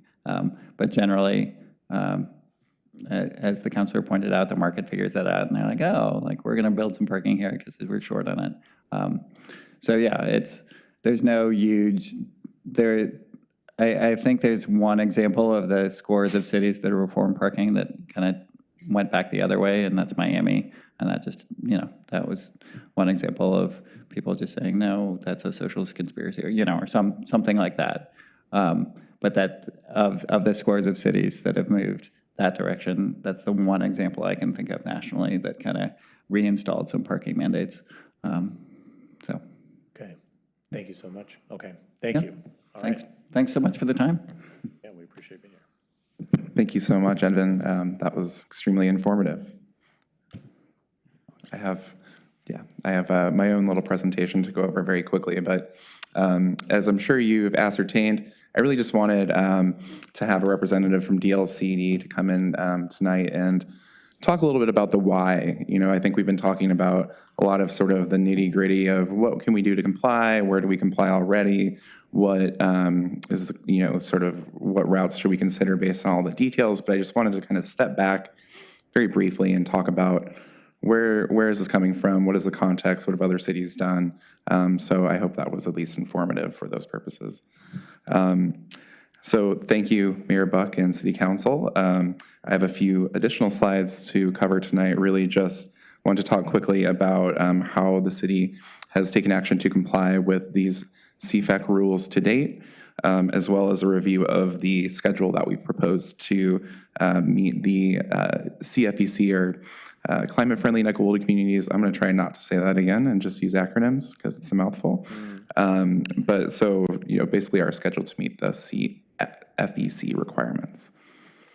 So there's just 9 slides in the deck, including the last few. So hopefully this one will go quick, and there will be time for more questions and discussions towards the end. So the CFEC rules are really broken out into 5 general categories, 2 of which, as a city, we already comply with, and 1 of which actually does not apply here in Lake Oswego. So the initial phase A of the parking-related mandates, as Evan mentioned, we have already implemented those on schedule to meet the December 31st, 2022 deadline. So those were effective as of January 1st of this year. And requirements related to electric vehicle charging, we've also taken some action to implement, and those became effective on March 31st of this year. So I will talk a little bit about those. As you can see, the 2 sort of elements that we still have to follow up on are, of course, the Transportation Systems Plan update, which is a larger effort that we'll be talking about next year, as well as Phase B of the parking requirements, which is really the bulk of the parking-related work that we'll be discussing here. So just as a quick refresher, with parking Phase A, as Evan pointed out, we've already sort of implemented this here in the city, as we discussed, but essentially only 1 parking space per unit is required throughout the city. This is not just in that sort of Highway 43 corridor, but for multifamily development, only 1 space per unit is now required citywide. Also citywide, no parking can be required for, again, those units under 750 square feet, affordable units, childcare facilities for people with disabilities, and shelters. And so that, again, that applies citywide more or less. Also, no parking is required, as you can see on the map here, finally, within a half mile of frequent transit corridors, which is defined as 1 hour or greater service. The sort of threshold was met here, at least that Highway 43 is the sort of sole frequent transit corridor in the city. So you can see that actually applies to a relatively large swath of the city already. There's about, I think I calculated something along the lines of 10 neighborhoods that are impacted by this, some of which are entirely impacted of this. The entirety of, for instance, Old Town is affected by these requirements. So just something to sort of, again, put in context as we continue these discussions. As a reminder, we were provided direction from you all to really implement this directly. So we are looking to the state mandate when we apply this. We do actually have some notations in the codes and sort of cross-referencing, but for the most part, we didn't amend the code to make these changes. We're just kind of referencing the state statute currently. And so that's something that I would recommend in the future, that when we do make changes for Phase B of CFEC, that we amend our code to make this more official, I guess, but also to basically make it more legible for developers and have a one-stop shop and not have to sort of click around to find the appropriate regulation. So we also have some technical resources that we've published on our website. So we're hoping to make this information public essentially by having an additional layer on our GIS map, the LO map, that shows where this applies, as well as that cross-reference in the parking standard to the state statute. The more recent development is that we have taken some efforts in the last few months here to comply with the electric vehicle charging requirements of CFEC rules. So that was accomplished on March 31st of this year, which was the deadline. So what happened was a minimum of 40% of all vehicle parking spaces are now required to have conduit to serve electric vehicle charging for specific types of development, so specifically new multifamily residential buildings and new mixed-use buildings with 5 or more residential units and privately owned commercial space. So more or less, those are the main developments that are impacted. The requirements relate to the electric service capacity provided within the building, but they don't actually require that actual EV charging stations be provided for these types of developments. So technically, the way that the state defines electric service capacity, it's meant to refer to 2 things. A location, basically a designated location for the electric service, if not the actual service, and then a conduit system from that location to the parking spaces. So it's supposed to support a level 2 or above electric vehicle charging stations. So again, similar to Phase A of the CFEC parking rules, we've applied this somewhat directly. We did not make any amendments to our development code in order to reach compliance here. So this is another component where we would recommend directly incorporating this into the community development code when we do go in and make code amendment changes eventually for Phase B. And just to finish here, I'm going to talk quickly about the schedule that staff has proposed to accomplish this work.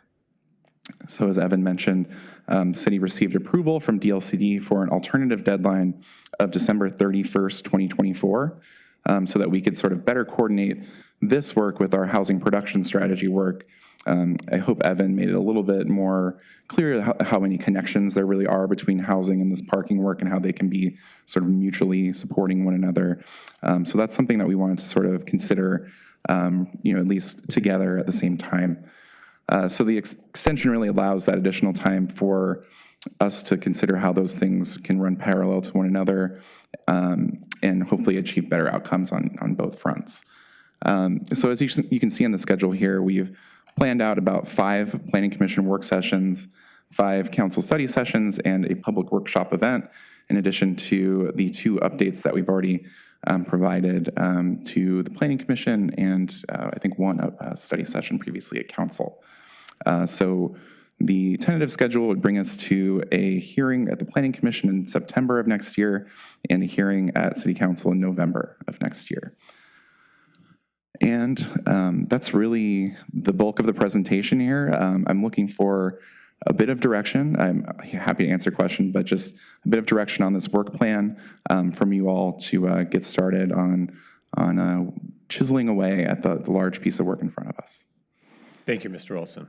Well, just a quick question. So, and we chatted about this earlier, but if we were to go with option 1, just repeal the parking mandates, would that shorten the timeline that you presented, and really what are the kind of remaining questions if we just go with that broad? Yeah, it would shorten the timeline. It would certainly reduce the number of study sessions and work sessions that would be required. It just becomes significantly less complicated. There's something like 2 slides of content instead of 10 slides of content that we'd have to really dig into. So not that 10 slides of content seems overwhelming, but I'm just using a rough percentage, let's say. But if I'm trying to summarize these rules, I would say we probably need to spend about 20 to 30% as much time as we would otherwise. Eric, what would you think the public, I would guess that if you were to do that, the public engagement piece would probably be your most important element so that folks understand the things that Mr. Manvel was talking about in terms of the market would still supply the parking. Every time we talk about parking, I always want to say, actually, a parking problem is a good sign. It means that you've developed something that's so attractive that people want to be there. And there's always plenty of parking. It's just not always exactly where people want to park, if that makes any sense to you at all. We have plenty. It's a question of where it is. So I think you'd want to spend some time talking with the community about what's the ramifications of repealing so that you didn't end up where I feel like we are now with the House Bill 2001 compliance, where all of a sudden we're seeing development proposals, and we're seeing that folks haven't been paying attention to Councilor Wendland's point earlier about tolling. Despite ODOT spending years talking to us all about tolling, there's still folks who haven't really, well, they have lives, right? They have jobs, and they have families, and they have children, and they have things to do. And so I think we think sometimes in government land that people only pay attention to us while they have other things. So I would say what we need to know from Eric is if we head down that option 1 route, how much engagement do we need to do to make sure that folks understand what we're all about and what the impact is likely to be? Yeah, and even then, it's just hard to get people to pay attention, So do you want to talk about that? I mean, that is absolutely correct. Just to, I guess, piggyback on City Manager Bennett's comments, there would definitely be significant outreach for either of these, in addition to the public workshop that's on the schedule. We would, be doing something like a community survey and other, that's only kind of just scratching the surface of the outreach that we would be looking at here. So I would imagine that with option 1, we would need more outreach, but I would imagine that we probably would want to do a lot of outreach regardless, just to make sure that folks are on board and kind of understand these changes, because there are significant changes that already are implemented in the city that maybe folks haven't quite, noticed or come to the realization of how it impacts them. Right. Okay. So just so we understand the policy questions then before us as we go down the road. So we have the parking regulation improvements, that list. So that has to all be codified. And yes, regardless of option 1, 2, 3, those parking regulation improvements need to be implemented. Yeah. So that would be kind of part of the planning commission work, part of the study sessions. One of the 10 slides I was having in my head would be, the parking regulation improvement, and then the repeal. And then if we go with the repeal, what are there other policy questions to consider, or is it just? I think there could be, it's certainly when it comes to the, options outlined by the state, of course, those are kind of minimums. Of course, the city could go beyond and implement, for instance, even if we did take option 1, maybe we'd want to do some version of parking management, that I don't think we would be precluded from doing that by the rules, but that there's a lot of different sort of forms this could take, and we don't necessarily have to just, throw out unbundling parking or other types of approaches if we go with option 1. Gotcha. Okay. Thank you so much. Okay. Questions, Councilor Boone first. Yeah, I just wanted to add, if we take option 1, I know we have to codify, we have to do, but is it gonna go beyond or like to November 19? Because this is a long time for you folks, like, if we go option 1, are we gonna do the work till November 19th, or is it gonna be a half year or a year? It could certainly go faster. I mean, we would want to obviously, conduct that outreach and give that plenty of time. So, if anything, I would imagine that I would kind of just reallocate my time a bit as opposed to being out here presenting to you all, just trying to go out and do a little bit more work out in the community in terms of engagement. So, I'm not sure I would want to truncate the timeline, but we could talk about it if that's a prerogative. Mm-hmm. Right. And is it going to be less work for staff? I do think it would be extremely, just so much more simple than a lot of these other options, especially, I can talk about the engagement and, the actual process to get us to adoption, but upon adoption, it would be the most sort of clear and streamlined approach. So for planning moving forward in terms of our day-to-day, understanding the code and implementing the code, I think it would be really, you'd see a lot of the benefits when it comes to that piece of it. Okay, and we know that Beaverton, Tigard, Portland, and all that, Bend, all those cities that look like us, they already did that, so. That's right. Yeah, a lot of cities that look like us, some that look smaller than us, some that look larger than us, some that are more car dependent, arguably, than us. So there's a lot of different contexts out there. Yeah. Thank you, Eric. Thank you, Councilor Booth. Councilor Woodland. I've got a couple of questions and a couple of comments. So let's just say, hypothetically, we develop Foothills and we put in 500 units of multi-family housing down there. Is it my understanding that it would have to have 500 parking places because it's one parking place for every multi-family unit? Well, actually, the location of Foothills is within that area where parking is already exempted, parking requirements. So no parking is required in that area. Okay. Okay, that's good to know. I guess I'm a free market person. For those of you probably that didn't figure that out over the years, I think that this is probably the best thing to do under option one, for sure, for lots of reasons. The simpler that this is one item where I think helps us to simplify our codes so that people can develop and build things in Lake Oswego more efficiently and hopefully less costly. So I'm all for that. I think it's, just as a personal comment, I think it's a pretty big stretch for some of, I'm not quite sure why you're naming this the climate-friendly and equitable communities parking rules.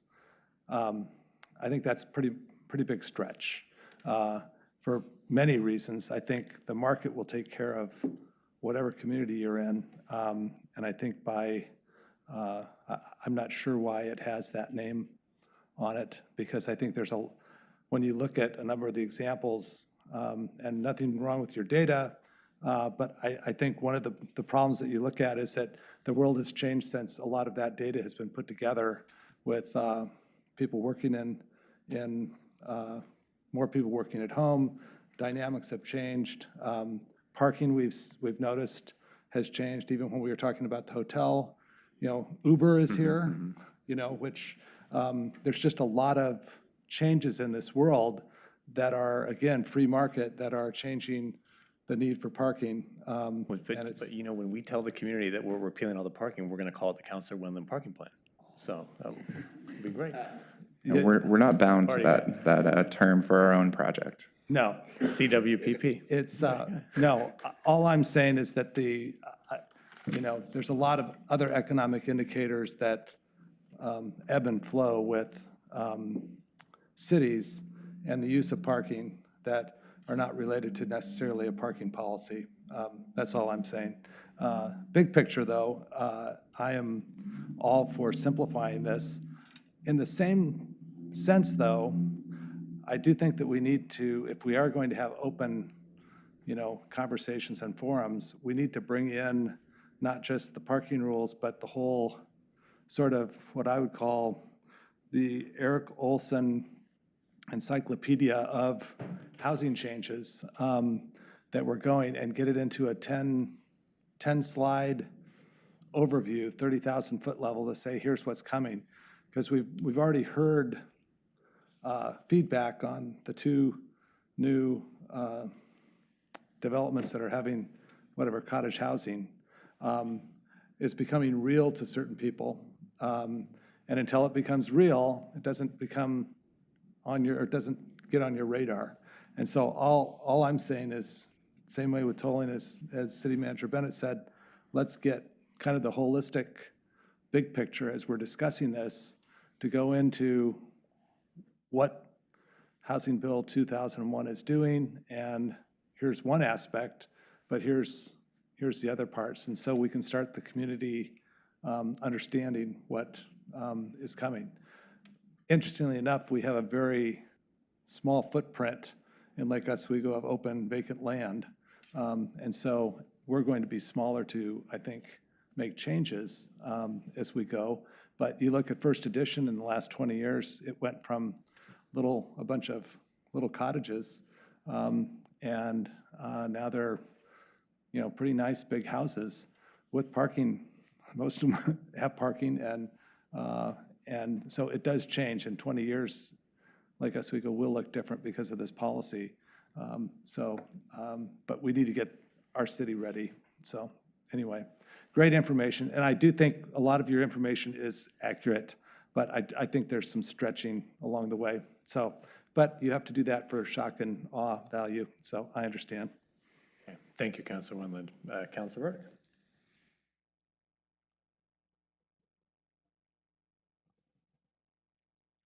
I concur.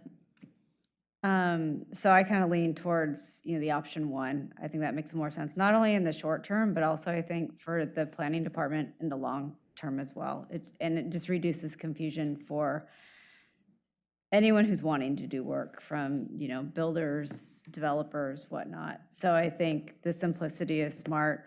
I also think some of the areas that I would probably be a little more concerned about is already being mandated. So we're already kind of there. So I'd say as a city, what we need to make sure we're doing is kind of watching, and do we need to put any parking management in place, or when might we, and what would that look like?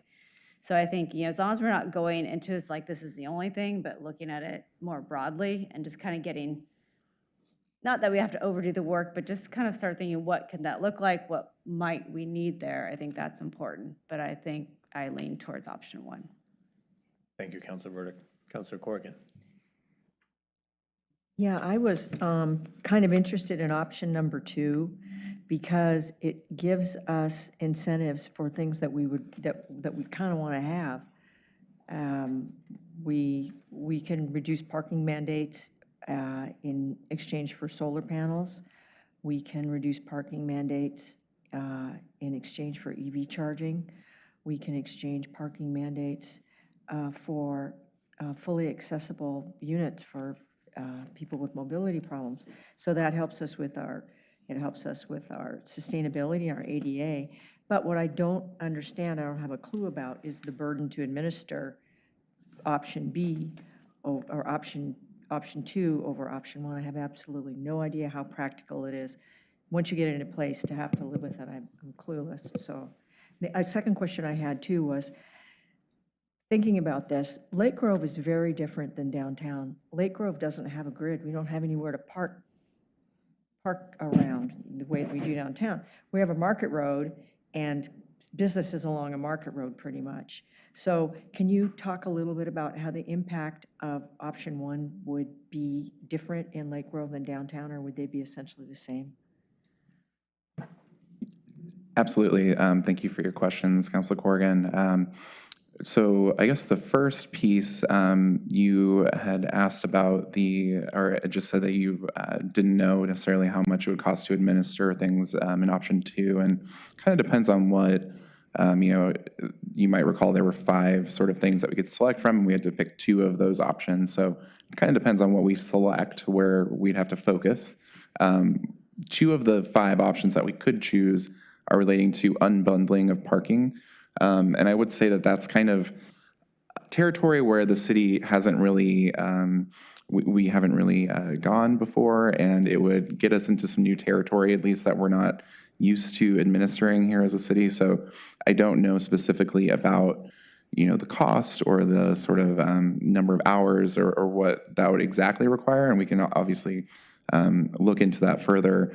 One thing, though, that I found interesting is that it would involve the city. The city would be required to have to sort of manage fair market parking in terms of, as a city, we would be getting into the business of setting based on sort of market rates nearby what the fair market price for a commercial and a residential parking space would be.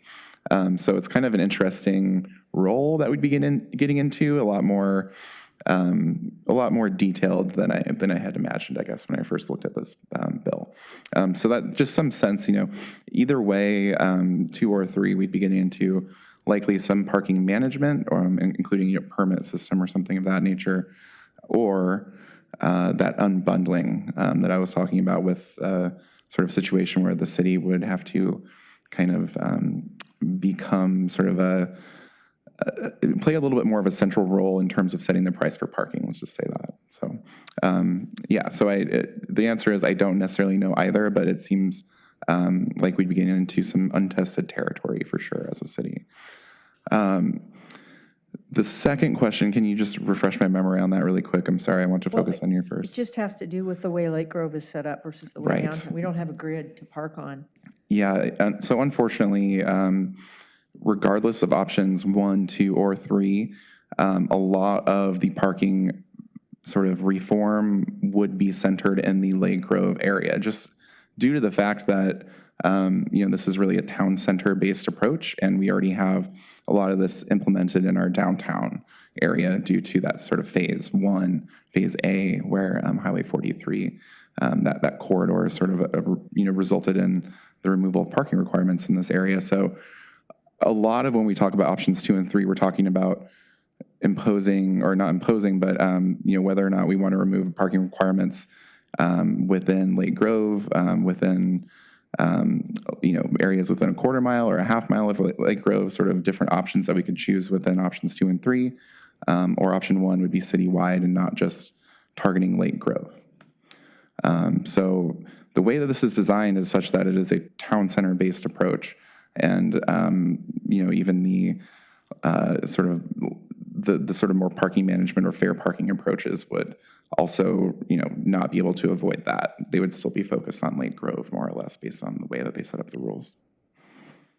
Thank you. So that doesn't necessarily change what you said about the grid system not really being there and the parking sort of availability sort of concerns that you had, but we do have to comply. That's a good question. Yes. So, Thank you, Councilor Morgan. if Lake Grove, if all of a sudden they started bus service through there on an hourly basis, within that, then you do the half-mile part, right? You just pointed out something very astute. But yeah, essentially bus routes can change, right? Or they can become more frequent. And when they do, we would have to respond similar to what we did on Highway 43, bus line 35. We would do something along Boones Ferry for the bus line if it were going to be increasing in the frequency. Mm-hmm. So we would have basically, if you look at the population part, if that encompassed the Lake Grove, Boones Ferry area, we would be talking almost 2/3 of the city then. That's right, yeah. So this is a moving target. So one of the things that doing that sort of citywide repeal would take away the moving target and have a sort of consistent set of regulations citywide. But the other approaches would be more targeted, again, sort of Highway 43 corridor and Lake Grove. Yeah, and again, that could change, as you mentioned, if the bus line's frequency or, the actual route itself changes, either one. Right. Yeah. Thank you. Well, good point. And just, thinking about Lake Grove and downtown, I have business downtown and business in Lake Grove, and downtown, we have no on-site parking at all. It's all employees and customers all either have to park on the street or they walk, but because of the bus service, we have more people to take the bus to get to work. No one takes the bus to get to work in Lake Grove, and more people that walk to, because of the location. Because it's not so much that it's a grid system down here, but it's because we have street parking. And we have the public parking garages, whereas in Lake Grove, we have no street parking, so you have to provide. So the market adjusts for that. You couldn't really underpark in Lake Grove because there's nowhere for people to park. So any business going into Lake Grove is gonna, on their own provide the appropriate amount of parking just because we lack the any on-street parking or any kind of public parking, other large public parking facilities like we have downtown here. Yeah, if you look at Zupans, they followed the model of some Portland something or other for the number of parking places, and then they found out that it wasn't enough, and so then they reacted, free market, surprising, added it. It is, and it was based on Portland's formulas, but big picture is that they reacted and added more parking because supply and demand. Right, that's So right. That's how it works. That's right. And there's been others that have kept, a portion of the tenant space closed, to provide more parking. But then on the other hand, we've seen a business in Lake Grove that wanted to expand into the other half of their building, and they own the whole thing. And, they have still not been allowed to do that because of the parking requirements. And they're like, well, it's all our business and we are going to manage it. We have a daytime business and a nighttime business, and the city said no. So it's, again, the free market approach, can really better manage it than the one-size-fits-all system that, tends to be the regulation. Okay. Councilor Afkin.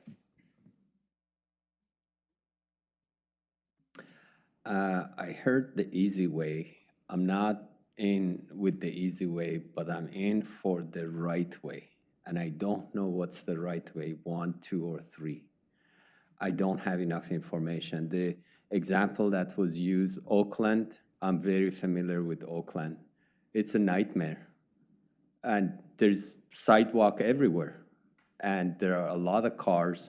It's a nightmare. Now, if I take that and apply it to downtown Lake Oswego and downtown Lake Grove, where most of the places back there, we don't have sidewalks, and all of a sudden we have all these cars all over the place, I don't know what the unintended consequences are.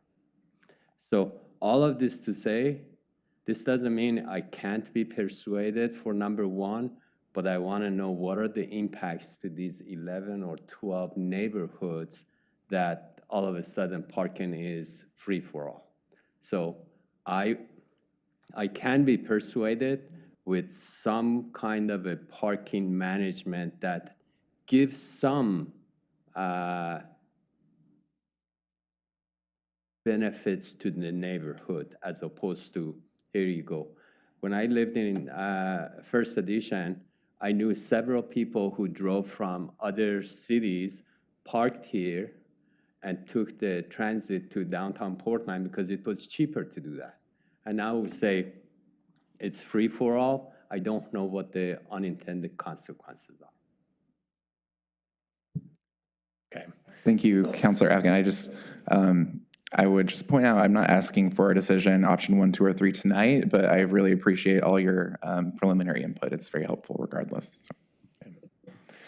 What I'm kind of hearing from folks, if I can summarize, is, there's a willingness on the council to go towards that option 1, but there's concerns around parking management. I've heard from a couple of people, and Councilor Corrigan around looking for incentives, some of these additional items. So I think no matter what we do, it is just one piece, Mr. Mendelson, just one piece of the puzzle. So, and as a city, we want to have our commitment to promoting economic development and encouraging more diverse housing types, for sure. We want to promote the reduction of emissions, through transportation, and we also want to invest in safe pedestrian and bike infrastructure and streamline processes. So this is a way to accomplish, or start at least accomplishing that, but we have to meet it on the other side, So if we're trying to encourage, through better managed parking, the use of more non-vehicular options, kind of reforming the town, which is very, car-centric, and we hear that from people all the time, not feeling safe walking and biking, then it's going to take those investments on the other side as well to kind of match, to match up, and it's going to take time as we go forward. But is that a good summary of the kind of the goals? Like, there's kind of an interest in pursuing the complete repeal with looking at some of these other options that would help with the management and additional climate-friendly incentives.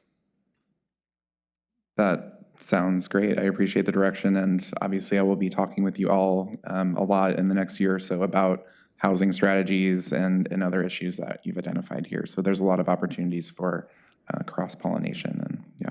Well, and if there's a way too, so, because there was a lot of options presented, and I, want to speak for the whole group, but what I don't think we don't want the Planning Commission to necessarily go through every single option under 2 and 3 and subgroup 3 and 4, and because that will take forever, and we don't necessarily, so we're trying to give a broad, that in general, the full repeal sounds good with community engagement, and then looking at some of these additional, but not by any means going through the entire package, line by line.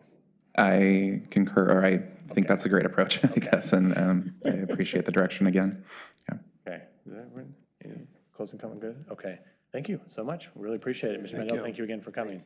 Thank you. Appreciate it. Okay, all right. Information from council. Does anyone have anything they would like to share? We've been gone for a whole month. What has everyone been doing? I move that we repeat August and October. Sorry. Sorry. You have work to do. Anything anyone has to share? I just want to make sure, did you all see, I sent out in my Friday email a letter that we're hoping you all will send to Clackamas County in support of the adoption of the county zoning code. And we have you all signing it. Is that Yes. Can copacetic? we do it? It was attached to the Friday email. Did y'all see it? All right. So we're going to make that so. Can we sign it here? We're just going to electronic. You have already signed it. You just, yeah. Got elected, they stole your signature. No. Right. We're using it all the time to sign checks out of your account. So what's wrong with that? No, I don't do check anymore. I am modern.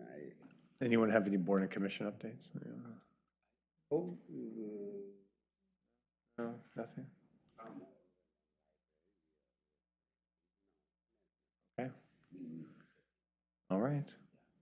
Then in that case, we are adjourned. Thank you, everyone. Anything else? First meeting back.